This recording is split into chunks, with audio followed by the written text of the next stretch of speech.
गणेशाय नमः। इस वीडियो में आज जानेंगे संक्षेप में रामायण कथा। हिंदू शास्त्रों के अनुसार भगवान राम विष्णु के मानव अवतार थे। इस अवतार का उद्देश्य मृत्युलोक में मानव जाति को आदर्श जीवन के लिए मार्गदर्शन देना था। अंततः श्री राम ने राक्षसों के राजा रावण का वध किया और धर्म की पुनर्स्थापना की। रामायण में 7 कांड हैं: बालकांड, अयोध्याकांड, अरण्यकांड, सुंदरकांड, किष्किंधाकांड, लंकाकांड और उत्तरकांड। बालकांड। अयोध्या नगरी में दशरथ नाम के राजा हुए, जिनकी कौशल्या, कैकेयी और सुमित्रा नामक पत्नियां थीं। संतान प्राप्ति हेतु अयोध्यापति दशरथ ने अपने गुरु श्री वशिष्ठ की आज्ञा से पुत्रकामेष्टि यज्ञ करवाया, जिसे कि ऋषि ऋषि ने संपन्न किया।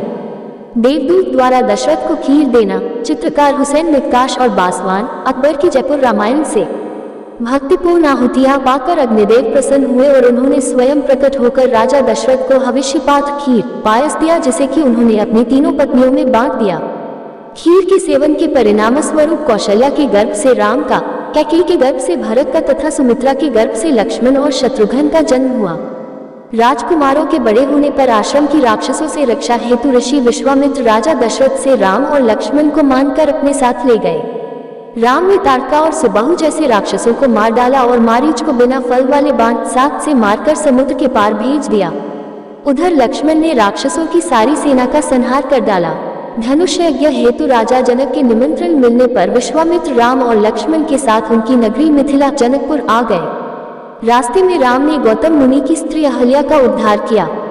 मिथिला में आकर जब राम शिवधनुष को देखकर उठाने का प्रयत्न करने लगे, तब वह बीच से टूट गया और जनक प्रतिज्ञा के अनुसार राम ने सीता से विवाह किया। राम और सीता के विवाह के साथ ही साथ गुरु वशिष्ठ ने भरत का मांडवी से, लक्ष्मण का उर्मिला से और शत्रुघ्न का श्रुतकीर्ति से करवा दिया। अयोध्याकांड। साचा में राम के विवाह के कुछ समय पश्चात राजा दशरथ ने राम का राज्याभिषेक करना चाहा। तब मंथरा, जो कैकेयी की दासी थी, ने कैकेयी की बुद्धि को फेर दिया। मंथरा की सलाह से कैकेयी कोपभवन में चली गई। दशरथ जब मनाने आए तो कैकेयी ने उनसे वरदान मांगे कि भरत को राजा बनाया जाए और राम को 14 वर्षों के लिए वनवास में भेज दिया जाए। राम के साथ सीता और लक्ष्मण भी वन चले गए। रिंगविपुर में निषादराज गुह ने तीनों की बहुत सेवा की। कुछ आनाकानी करने के बाद केवट ने तीनों को गंगा नदी के पार उतारा। प्रयाग पहुंचकर राम ने भारद्वाज मुनि से भेंट की। वहां से राम यमुना स्नान करते हुए वाल्मीकि ऋषि के आश्रम पहुंचे। वाल्मीकि से हुई मंत्रणा के अनुसार राम, सीता और लक्ष्मण चित्रकूट में निवास करने लगे। दशरथ की मृत्यु। चित्रकार मिस्कीन और भोरा। अयोध्या में पुत्र के वियोग के कारण दशरथ का स्वर्गवास हो गया। वशिष्ठ ने भरत और शत्रुघ्न को उनके ननिहाल से बुलवा लिया। वापस आने पर भरत ने अपनी माता कैकेयी की, उसकी कुटिलता के लिए बहुत भर्त्सना की और गुरुजनों के आज्ञानुसार दशरथ की अंत्येष्टि क्रिया कर दिया। भरत ने अयोध्या के राज्य को अस्वीकार कर दिया और राम को मनाकर वापस लाने के लिए समस्त स्नेहीजनों के साथ चित्रकूट चले गए। कैकेयी को भी अपने किए पर अत्यंत पश्चाताप हुआ। भरत तथा अन्य सभी लोगों ने राम के वापस अयोध्या जाकर राज्य करने का प्रस्ताव रखा, जिसे कि राम ने पिता की आज्ञा पालन करने और रघुवंश की रीति निभाने के लिए अमान्य कर दिया। भरत अपने स्नेही जनों के साथ राम की पादुका को साथ लेकर वापस अयोध्या आ गए। उन्होंने राम की पादुका को राज सिंहासन पर विराजित कर दिया, स्वयं नंदीग्राम में निवास करने लगे। अरण्यकांड।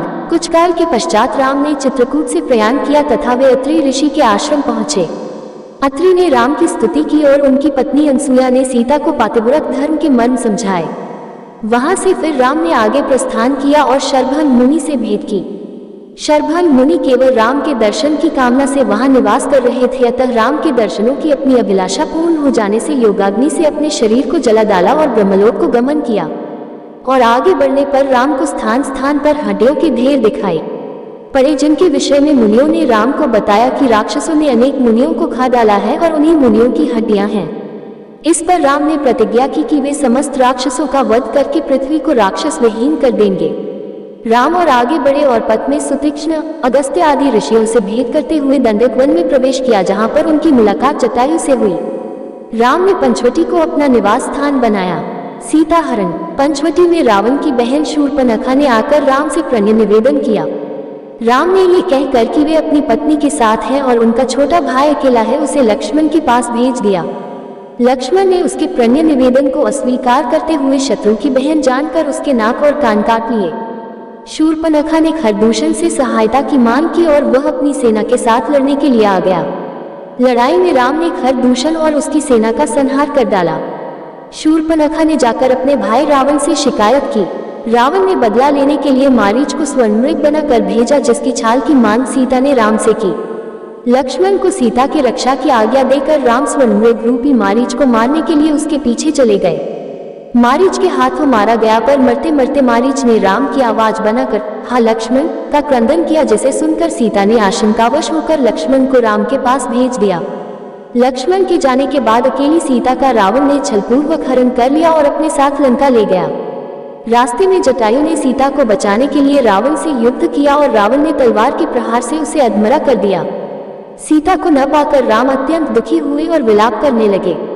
रास्ते में जटायु से भेंट होने पर उसने राम को रावण के द्वारा अपनी दुर्दशा होने व सीता को हरकर दक्षिण दिशा की ओर ले जाने की बात बताई। ये सब बताने के बाद जटायु ने अपने प्राण त्याग दिए और राम उसका अंतिम संस्कार करके सीता की खोज में सघन वन के भीतर आगे बढ़े। रास्ते में राम ने दुर्वासा के शाप के कारण राक्षस बने गंधर्व कबंध का वध करके उसका उद्धार किया और शबरी के आश्रम जा पहुंचे, जहां पर कि उसके द्वारा दिए गए झूठे बेरोन को उसके भक्ति के वश में होकर खाया। इस प्रकार राम सीता की खोज में सघन वन के अंदर आगे बढ़ते गए। किष्किंधा कांड। राम ऋषिमुख पर्वत के निकट आ गए। उस पर्वत पर अपने मंत्रियों सहित सुग्रीव रहता था। सुग्रीव ने इस आशंका में कि कहीं बाली ने उसे मारने के लिए उन दोनों वीरों को न भेजा हो, हनुमान को राम और लक्ष्मण के विषय में जानकारी लेने के लिए ब्राह्मण के रूप में भेजा। ये जानने के बाद कि उन्हें बाली ने नहीं भेजा है, हनुमान ने राम और सुग्रीव में मित्रता करवा दी। सुग्रीव ने राम को सांत्वना दी कि जानकी जी मिल जाएंगी और उन्हें खोजने में वह सहायता देगा। साथ ही अपने भाई बाली के अपने ऊपर किए गए अत्याचार के विषय में बताया। राम ने बाली का वध करके सुग्रीव को किष्किंधा का राज्य तथा बाली के पुत्र अंगद को युवराज का पद दे दिया। राज्य प्राप्ति के बाद सुग्रीव विलास में लिप्त हो गया और वर्षा तथा शरद ऋतु व्यतीत हो गई। राम की नाराजगी पर सुग्रीव ने वानरों को सीता की खोज के लिए भेजा। सीता की खोज में गए वानरों को एक गुफा में एक तपस्विनी के दर्शन हुए। तपस्विनी ने खोज दल को योग शक्ति से समुद्र तट पर पहुंचा दिया, जहां पर उनकी भेंट संपाति से हुई। संपाति ने वानरों को बताया कि रावण ने सीता को लंका अशोक वाटिका में रखा है। जाम्बवंत ने हनुमान को समुद्र लांघने के लिए उत्साहित किया। सुंदरकांड। हनुमान ने लंका की ओर प्रस्थान किया। सुरसा ने हनुमान की परीक्षा ली और उसे योग्य तथा सामर्थ्यवान पाकर आशीर्वाद दिया। मार्ग में हनुमान ने छाया पकड़ने वाली राक्षसी का वध किया और लंकिनी पर प्रहार करके लंका में प्रवेश किया। उनकी विभीषण से भेंट हुई। जब हनुमान अशोक वाटिका में पहुंचे तो रावण सीता को धमका रहा था। रावण के जाने पर त्रिजटा ने सीता को सांत्वना दी। एकांत होने पर हनुमान जी ने सीता माता से भेंट करके उन्हें राम की मुद्रिका दी। हनुमान ने अशोक वाटिका का विध्वंस करके रावण के पुत्र अक्षय कुमार का वध कर दिया। मेघनाथ हनुमान को नागपाश में बांधकर रावण की सभा में ले गया। रावण के प्रश्न के उत्तर में हनुमान ने अपना परिचय राम के दूत के रूप में दिया। रावण ने हनुमान की पूंछ में तेल में डूबा हुआ कपड़ा बांधकर आग लगा दिया। इस पर हनुमान ने लंका का दहन कर दिया। हनुमान सीता के पास पहुंचे। सीता ने अपनी चूड़ामणि देकर उन्हें विदा किया। वे वापस समुद्र पार आकर सभी वानरों से मिले और सभी वापस सुग्रीव के पास चले गए। हनुमान के कार्य से राम अत्यंत प्रसन्न हुए। राम वानरों की सेना के साथ समुद्र तट पर पहुंचे। उधर विभीषण ने रावण को समझाया कि राम से बैर न ले। इस पर रावण ने विभीषण को अपमानित कर लंका से निकाल दिया। विभीषण राम की शरण में आ गया और राम ने उसे लंका का राजा घोषित कर दिया। राम ने समुद्र से रास्ता देने की विनती की। विनती न मानने पर राम ने क्रोध किया और उनके क्रोध से भयभीत होकर समुद्र ने स्वयं आकर राम की विनती करने के पश्चात नल और नील के द्वारा पुल बनाने का उपाय बताया। लंका कांड। युद्ध कांड। जाम्बवंत के आदेश से नल नील दोनों भाइयों ने वानर सेना की सहायता से समुद्र पर पुल बांध दिया। श्री राम ने श्री रामेश्वर की स्थापना करके भगवान शंकर की पूजा की और सेना सहित समुद्र के पार उतर गए। समुद्र के पार जाकर राम ने डेरा डाला। पुल बंद जाने और राम के समुद्र के पार उतर जाने के समाचार से रावण मन में अत्यंत व्याकुल हुआ।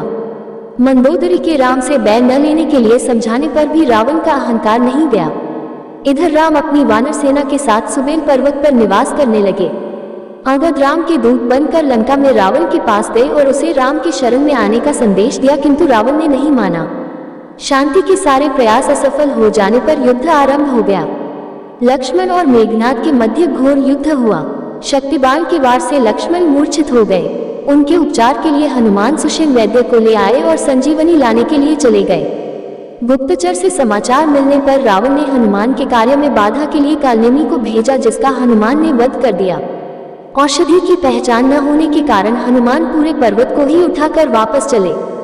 मार्ग में हनुमान को राक्षस होने के संदेह में भरत ने बाण मारकर मूर्छित कर दिया, परंतु यथार्थ जानने पर अपने बाण पर बैठाकर वापस लंका भेज दिया। इधर औषधि आने में विलंब देखकर राम प्रलाप करने लगे। सही समय पर हनुमान औषधि लेकर आ गए और सुषेण के उपचार से लक्ष्मण स्वस्थ हो गए। रावण ने युद्ध के लिए कुंभकर्ण को जगाया। कुंभकर्ण ने भी रावण को राम की शरण में जाने की असफल मंत्रणा दी। युद्ध में कुंभकर्ण ने राम के हाथों परमगति प्राप्त की। लक्ष्मण ने मेघनाद से युद्ध करके उसका वध कर दिया। राम और रावण के मध्य अनेकों घोर युद्ध हुए और अंत में रावण राम के हाथों मारा गया। विभीषण को लंका का राज्य सौंपकर राम, सीता और लक्ष्मण के साथ पुष्पक विमान पर चढ़कर अयोध्या के लिए प्रस्थान किया। उत्तरकांड। साँचा में उत्तरकांड राम कथा का उपसंहार है। सीता, लक्ष्मण और समस्त वानर सेना के साथ राम अयोध्या वापस पहुंचे। राम का भव्य स्वागत हुआ। भरत के साथ सर्वजनों में आनंद व्याप्त हो गया। वेदों और शिव की स्तुति के साथ राम का राज्याभिषेक हुआ। अभ्यागतों की विदाई दी गई। राम ने प्रजा को उपदेश दिया और प्रजा ने कृतज्ञता प्रकट की। चारों भाइयों के दो दो पुत्र हुए। राम राज्य एक आदर्श बन गया। उपरोक्त बातों के साथ ही साथ गोस्वामी तुलसीदास जी ने उत्तरकांड में श्री राम वशिष्ठ संवाद, नारद जी का अयोध्या आकर रामचंद्र जी की स्तुति करना, शिव पार्वती संवाद, गरुड़ मोह तथा गरुड़ जी का काकभूषुंडी जी से राम कथा एवं राम महिमा सुनना, काकभूषुंडी जी के पूर्व जन्म की कथा, ज्ञान भक्ति निरूपण, ज्ञान दीपक और भक्ति की महान महिमा, गरुड़ के 7 प्रश्न और काकभूषुंडी जी के उत्तर आदि विषयों का भी विस्तृत वर्णन किया है। जहां तुलसीदास जी ने उपरोक्त वर्णन लिखकर रामचरितमानस को समाप्त कर दिया है, वहीं आदिकवि वाल्मीकि अपने रामायण में उत्तरकांड में रावण तथा हनुमान के जन्म की कथा, सीता का निर्वासन, राजा नृग, राजा निमि, राजा ययाति तथा राम राज्य में कुत्ते का न्याय की उपकथाएं, लवकुश का जन्म, राम के द्वारा अश्वमेध यज्ञ का अनुष्ठान तथा उस यज्ञ में उनके पुत्र लव तथा कुश के द्वारा महाकवि वाल्मीकि रचित रामायण गायन, सीता का रसातल प्रवेश, लक्ष्मण का परित्याग का भी वर्णन किया है। वाल्मीकि रामायण में उत्तरकांड का समापन राम के महाप्रयाण के बाद ही हुआ है। आदर्श पुरुष के गुण। वाल्मीकि रामायण में श्री राम के 16 गुण बताए गए हैं, जो लोगों में नेतृत्व क्षमता बढ़ाने व किसी भी क्षेत्र में अगुवाई करने के अहम सूत्र हैं। वाल्मीकि जी ने नारद जी से प्रश्न किया कि संप्रति इस लोक में ऐसा कौन मनुष्य है जो गुणवान, वीर्यवान, धर्मज्ञ, कृतज्ञ, सत्यवादी और दृढ़ व्रत होने के साथ साथ सदाचार से युक्त हो, जो सब प्राणियों का हितकारक हो, साथ ही विद्वान, समर्थ और प्रियदर्शन हो। कौन्वस्मिन् साम्प्रतं लोके गुणवान कश्च वीर्यवान, धर्मज्ञश्च कृतज्ञश्च सत्यवाक्य दृढव्रतः, 1-1-2 चारित्र्यं च को युक्तः सर्वभूतेषु को हितः, विद्वान कल कस्मर्थश्च कैश्चिक प्रियदर्शनः, 1-1-3 आत्मान को जित क्रोधो द्युतिमान कौन सुयक्यः, कस्य बिभ्यति देवाश्च जातरोषस्य संयुगे, 1-1-4। उत्तर में नारद जी कहते हैं कि इक्ष्वाकु वंश में उत्पन्न श्री राम में ये सभी गुण हैं। श्री राम के 16 गुण जो आदर्श पुरुष में होने चाहिए। गुणवान, वीर्यवान, वीर, धर्मज्ञ, धर्म को जानने वाला, कृतज्ञ, दूसरों द्वारा किए हुए अच्छे कार्य को न भूलने वाला, सत्यवाक्य, सत्य बोलने वाला, दृढ़व्रत, दृढ़व्रती, चरित्रवान, सर्वभूत हितः, सभी प्राणियों के हित करने वाला, विद्वान, समर्थ, सदा प्रियदर्शन, सदा प्रियदर्शी, आत्मवान, धैर्यवान, जित क्रोध, जिसने क्रोध को जीत लिया हो, द्युतिमान, कांतियुक्त, अनसूयक, ईर्ष्या को दूर रखने वाला, बिभ्यति देवाश्च जातरोषस्य संयुगे, जिसके रुष्ट होने पर युद्ध में देवता भी भयभीत हो जाते हैं। रामायण की टीकाएं। वाल्मीकि रामायण के 3 पाठ प्राप्त होते हैं। 1 दाक्षिणात्य पाठ, 2 गौड़ीय पाठ, 3 पश्चिमोत्तरीय पाठ या काश्मीरिक संस्करण अमृत कतक टीका। इन 3 पाठों में केवल पाठभेद ही नहीं प्राप्त होते, अपितु कहीं कहीं इसके सर्ग भी भिन्न भिन्न हैं। रामायण की 30 टीकाएं प्राप्त होती है। प्रमुख टीकाएं निम्नलिखित हैं। टीका का नाम टीकाकार रामानुजीयम सर्वार्थ सार रामायण दीपिका वृद्ध विवरण लघु विवरण रामायण तत्व दीपिका महेश्वर तीर्थीक महेश तीर्थ भूषण गोविंदराज गोविंदराज वाल्मीकि हृदय तक मधावय गिरामायण तिलक रामायण शिरोमणि मनोहर धर्माकुत मत्र्यंबक मखिंत श्लोकी प्रिय वचामिल विषम पद विवृति रामायण भूषण प्रबल मुकुंद सुरी। रामायण की सीख। रामायण के सारे चरित्र अपने धर्म का पालन करते हैं। राम एक आदर्श पुत्र हैं पिता की आज्ञा उनके लिए सर्वोपरि है। पति के रूप में राम ने सदैव एक पत्नी व्रत का पालन किया। राजा के रूप में प्रजा के हित के लिए स्वयं के हित को हेय समझते हैं। विलक्षण व्यक्तित्व है उनका। वे अत्यंत वीर्यवान, तेजस्वी, विद्वान, धैर्यशील, जितेंद्रिय, बुद्धिमान, सुंदर, पराक्रमी, दुष्टों का दमन करने वाले, युद्ध एवं नीति कुशल, धर्मात्मा, मर्यादा पुरुषोत्तम, प्रजावत्सल, शरणागत को शरण देने वाले, सर्वशास्त्रों की ज्ञाता एवं प्रतिभा संपन्न हैं। सीता का पातिव्रत महान है। सारे वैभव और ऐश्वर्य को ठुकरा कर वे पति के साथ वन चली गई। रामायण भातृ प्रेम का भी उत्कृष्ट उदाहरण है। जहाँ बड़े भाई के प्रेम के कारण लक्ष्मण उनके साथ वन चले जाते हैं, वहीं भरत अयोध्या की राजगद्दी पर बड़े भाई का अधिकार होने के कारण स्वयं न बैठकर राम की पादुका को प्रतिष्ठित कर देते हैं। कौशल्या एक आदर्श माता है। अपने पुत्र राम पर कैकेयी के द्वारा किए गए अन्याय को भूलाकर वे कैकेयी के पुत्र भरत पर उतनी ही ममता रखती है जितनी कि अपने पुत्र राम पर। हनुमान एक आदर्श भक्त हैं। वे राम की सेवा के लिए अनुचर के समान सदैव तत्पर रहते हैं। शक्तिबाण से मूर्छित लक्ष्मण को उनकी सेवा के कारण ही प्राणदान प्राप्त होता है। रावण के चरित्र से सीख मिलती है कि अहंकार नाश का कारण होता है। रामायण द्वारा प्रेरित अन्य साहित्यिक महाकाव्य। वाल्मीकि रामायण से प्रेरित होकर संत तुलसीदास ने रामचरितमानस जैसे महाकाव्य की रचना की, जो कि वाल्मीकि के द्वारा संस्कृत में लिखे गए रामायण का हिंदी संस्करण है। रामचरितमानस में हिंदू आदर्शों का उत्कृष्ट वर्णन है, इसीलिए इसे हिंदू धर्म के प्रमुख ग्रंथ होने का श्रेय मिला हुआ है और प्रत्येक हिंदू परिवार में भक्तिभाव के साथ इसका पठन पाठन किया जाता है। प्रेम से बोलो विष्णु भगवान की जय। प्रेम से बोलो विष्णु भगवान की जय। प्रेम से बोलो विष्णु भगवान की जय। अगर आपको ये कथा प्रसंग अच्छी लगी हो तो ऐसी ही और धार्मिक कथा प्रसंग को सुनने के लिए आप हमारे YouTube चैनल को सब्सक्राइब, लाइक और ज्यादा से ज्यादा लोगों के साथ शेयर करें। अपने विचार हमें कमेंट बॉक्स में जरूर भेजें। धन्यवाद।